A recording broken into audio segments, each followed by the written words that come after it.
Hello guys, welcome back to my channel study with Shweta. आज हमारा current affairs की class का फोर्थ लेक्चर है, जिसमें हम कुछ इंपॉर्टेंट फैक्ट्स पढ़ने वाले हैं। सबसे पहला मैं पढ़ाऊंगी आपको यूपी का पहला वर्ल्ड ड्रग फार्मा पार्क। ये कहाँ बन रहा है? तो ललितपुर में बन रहा है।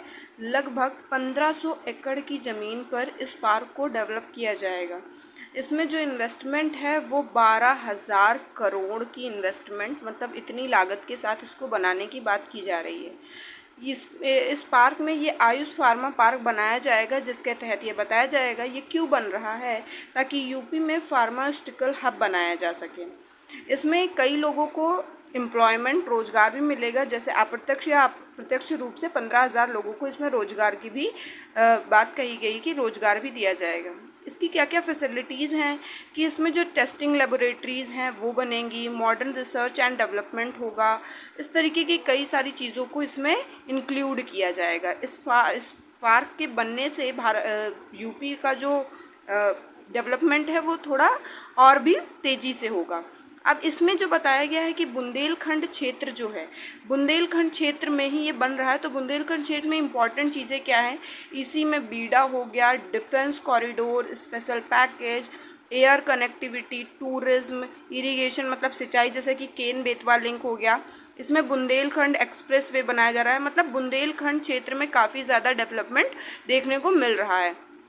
तो ये फैक्ट आपको जो याद रखना है, सबसे पहला क्या हो जाएगा, क्वेश्चन आएगा अगर कि वर्ल्ड ड्रग फार्मा पार्क कहाँ बन रहा है, तो ललितपुर में। और ललितपुर जो है ये एक ऐसा राज्य है, ऐसा ज़िला है जो केवल झांसी से साझा करता है, सीमा साझा करता है। ठीक है, तो ये भी एक इम्पॉर्टेंट फैक्ट है, इसको याद रखिएगा। कितने ज़मीन पर हो रहा है? तो 1500 एकड़ की ज़मीन पर हो रहा है। और इसमें इन्वेस्टमेंट मतलब लागत जो है 12,000 करोड़ की है।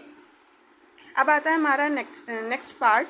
अब इस नेक्स्ट पार्ट में हम देखते हैं कि इंडियन एथलीट्स अवार्ड 2025। अभी कल मैंने आपको पढ़ाया था कि दोहा में जो हुआ है उसमें नीरज चोपड़ा 4th रैंक में रहे हैं। और यहाँ पर जो है ये 20 जून को आयोजित किया गया था 2026 में। एथलीट्स फेडरेशन ऑफ इंडिया के द्वारा इस अवार्ड को जारी या आयोजित किया है। कहाँ पर किया है? तो न्यू दिल्ली में किया है। इसमें 3 फैक्ट आपको याद रखने हैं। मोस्ट इंपॉर्टेंट पहला रहेगा best male athlete. Best male athlete में अवार्ड मिला है नीरज चोपड़ा को। सेकंड, बेस्ट फीमेल एथलीट में मिला है पारुल चौधरी को। And the third one is best emerging athlete Shahnawaz Khan. और उसके बाद में लाइफ टाइम अचीवमेंट जो है वो पीटी ऊषा और अंजू बेबी जॉर्ज को ये मिला हुआ है। तो इसमें ये 4 पॉइंट्स ऐड कर लीजिएगा। और साथ में इम्पॉर्टेंट भी हैं कि अगर मैच द फॉलोइंग में आ गया या फिर नॉर्मल एक 1 लाइनर क्वेश्चन भी पूछ सकता है कि 2025 में इंडियन एथलीट अवार्ड में बेस्ट फीमेल अवार्ड किसको मिला? तो पारुल चौधरी को मिला। Best male award Neeraj Chopra.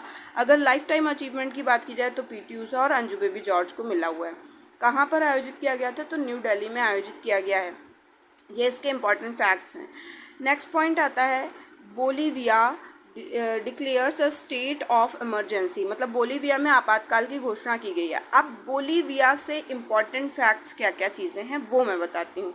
सबसे पहला आता है बोलीविया। बोलीविया की कैपिटल क्या है? तो लापाज है। ये है कि हाँ, ये हमारा साउथ अमेरिका का पोर्शन है, साउथ अमेरिका। अब साउथ अमेरिका में ये जो पार्ट है ये चिली का पोर्शन है।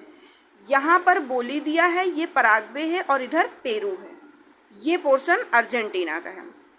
तो इसमें क्या क्या पॉइंट्स हैं वो मैं आपको बता देती हूँ कि बोलीविया और पेरू दक्षिण अमेरिका के 2 ऐसे देश हैं जो पूर्णतः स्थलबद्ध हैं। मतलब इनकी कहीं पर भी समुद्र से या फिर कहीं अलग से सीमा साझा नहीं होती। मतलब समुद्री सीमा से सीमा साझा नहीं होती। बाकी जितने भी यहाँ पर देश हैं उन सबकी समुद्र से सीमा साझा होता है।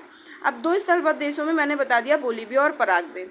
साथ में बात आती है कि बोलीविया में ही एक बोलीविया और यहाँ पर इस जगह पर पेरू और बोलीविया के बीच में यहाँ पर टिटिकाका झील है, जो कि फ्रेश वाटर लेक है, मतलब कि मीठे पानी की झील है। दूसरा यहाँ पर पॉइंट आता है कि बोलीविया और यहाँ पर ये ABC से याद रखिएगा आप, अर्जेंटीना, चिली और बोलीविया, ये जो हैं ये लिथियम ट्रायंगल कहा जाता है इन्हें।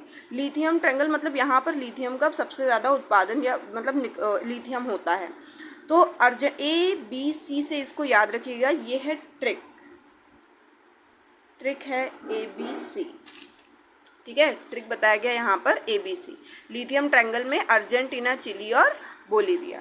साथ में एक इम्पॉर्टेंट फैक्ट ये भी याद रखिएगा कि यहाँ से एक स्ट्रीम निकलती है, मतलब एक करंट जनरेट होता है, कोल्ड ओशियन करंट, जिसको हम बोलते हैं ठंडी जलधारा।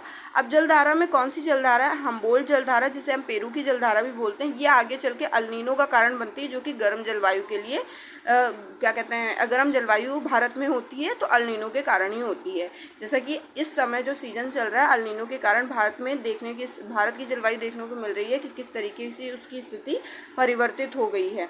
अभी जैसे आना चाहिए था मानसून, जो भारत में आता है वो आ जाता है 1 से 5 जून के मध्य, जो होता है वो भारत में प्रवेश कर जाता है।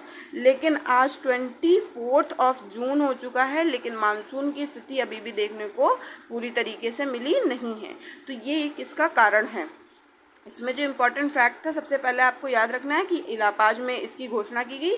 इसी के साथ साथ मैंने यहाँ पर कई सारे पॉइंट्स आपके ज्योग्राफी से रिलेटेड बताए हैं कि साउथ अमेरिका में क्या क्या चीज़ें हैं, कौन कौन से कंट्रीज स्थलबद्ध हैं टिटिकाका झील के बारे में। और हाँ, यहाँ पर ही एंडीज़ पर्वत श्रृंखला, ये पूरी जो पर्वत श्रृंखला पाई जाएगी, ये एंडीज़ पर्वत श्रृंखला भी यहाँ पर आपको देखने को मिलती है। ओके, तो ये भी इम्पॉर्टेंट फैक्ट है, इसको याद रखिएगा। ओके, अब हम आते हैं अपने नेक्स्ट पॉइंट पर, फोर्थ नंबर में बताया गया है कि इंडियाज़ फर्स्ट सात्विक इंडेक्स BSE सात्विक 100।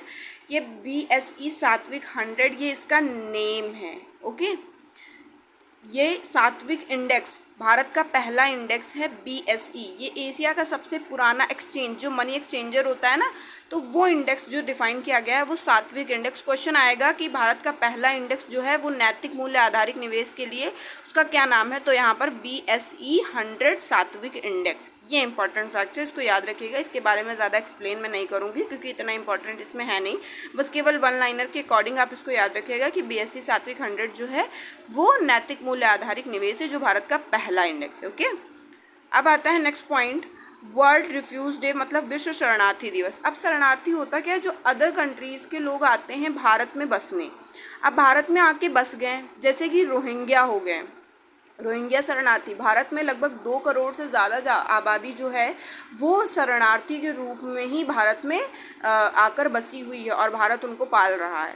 तो ये जो दिवस मनाया जाता है ये 20 जून को मनाया जाता है। इसको भी याद रखिएगा, विश्व शरणार्थी दिवस, क्योंकि आजकल जो है कॉम्पिटिटिव एग्ज़ाम में दिवस से रिलेटेड क्वेश्चन पूछे गए हैं।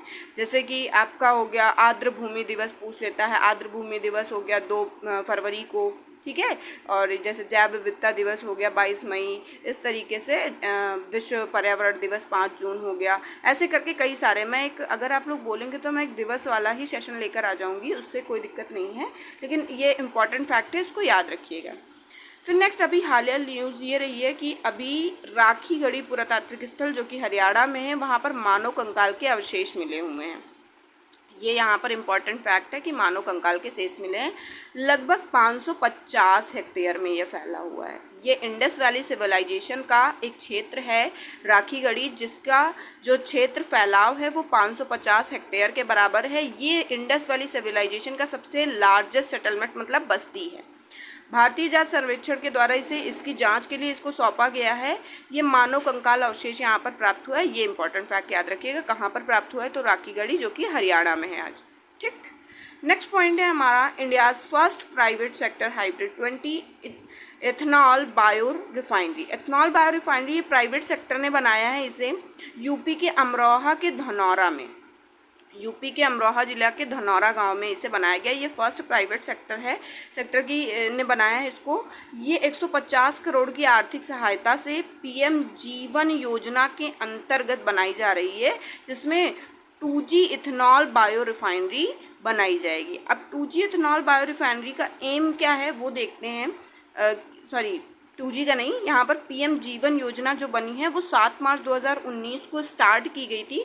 इसका जो एम है वो वाणिज्यिक प्रदर्शन द्वितीय पीढ़ी, मतलब सेकेंड जनरेशन जैव इथेनॉल परियोजनाओं के लिए व्यवहार्यता अंतर विधि प्रदान करता है। ये जो है ये इसका एम है, इसको याद रखिएगा, ये भी इम्पॉर्टेंट है। जितने भी मैं एम थीम ये बता रही हूँ ना, जितने आज से पहले भी मैंने लेक्चर्स कंप्लीट कराए हैं उसमें मैंने कुछ ना कुछ थीम्स बताई हैं।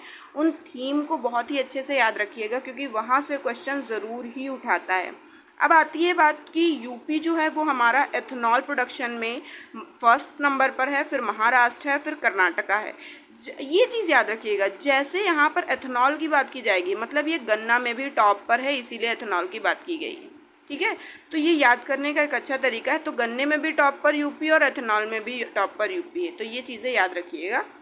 आज के लिए हमारे जो फैक्ट्स थे वो इतने ही हैं और बाकी का मैं नेक्स्ट डे पढ़ाऊँगी। अगर आपको क्लास समझ में आ रही है और अगर आपका कोई डाउट भी है तो आप मुझे वो कमेंट सेक्शन में बताइएगा, मैं आपके सारे डाउट्स लूँगी और जो भी आपका डाउट होगा उसको मैं क्लियर करने की भी कोशिश करूँगी। और अगर आपको मेरी क्लास समझ में आ रही है तो please like, share and subscribe. और अगर आप चाहते हैं कि मेरी क्लास आप तक सबसे पहले पहुंचे नोटिफिकेशन, तो आप मेरे चैनल को सब्सक्राइब करके बेल आइकन को प्रेस कर लीजिएगा। ओके, मिलते हैं नेक्स्ट पार्ट में। Thank you.